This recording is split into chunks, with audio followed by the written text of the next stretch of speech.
Chairman Mominabad town Malik Arif Awan ने मोमिनाबाद में पानी की किल्लत, लोड शेडिंग के बढ़ते हुए मसाइल और अवामी एहतजाज के तदारुक के लिए महकमा के इलेक्ट्रिक और वाटर कॉरपोरेशन के नुमाइंदों के हमरा एक इजलास का इनेकाद किया। मोमिनाबाद टाउन की हदूद में मौजूद SHOs UC7 के चेयरमैन इदरीस शामसई, इलाकाई मोअज़्ज़िज़ीन, vice chairman Nadir Rehman, vice chairman Asif Rehman, focal person Khizar Hayat और अख्तर हनमैन भी मौजूद थे। इस मौके पर चेयरमैन मोमिनाबाद टाउन मलिक आरिफ ऐवान ने बातचीत करते हुए कहा कि मोमिनाबाद टाउन में पीने के पानी की किल्लत और निकासियाब की ख़राब सूरत हाल पर सख्त तशवीश है। उन्होंने कहा कि फराहमियाब की किल्लत की वजह से आवाम पानी खरीदने पर मजबूर है, जबकि अदम तवज्जुही की फराहमियाब की सूरत हाल बहुत ज़्यादा ख़राब है, जिसकी वजह से आवाम को आमदरफ्त में शदीद मुश्किलात और दुश्वारियों का सामना करना पड़ रहा है।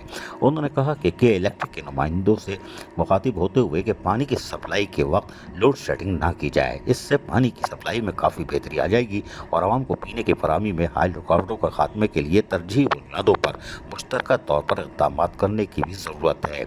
और वो उम्मीद करते हैं कि महकमा वाटर एंड सीवरेज कॉरपोरेशन और महकमा के इलेक्ट्रिक अफसान मसाइल को हंगामी बुनियादों पर हल करने की कोशिश करेंगे। चेयरमैन मोमिनाबाद टाउन मलिक आरिफ ऐवान ने कहा कि मोमिनाबाद में रिहाइश पजीर अवाम की अक्सरियत का ताल्लुक गरीब मुतवस्सित तबके से है।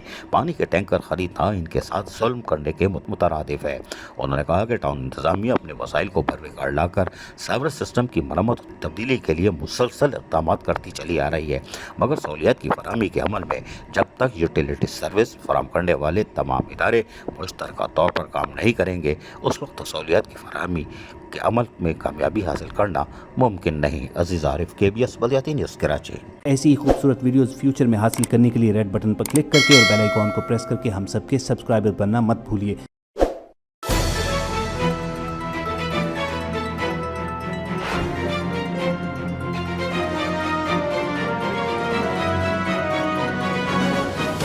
KBS बल्दियाती न्यूज़।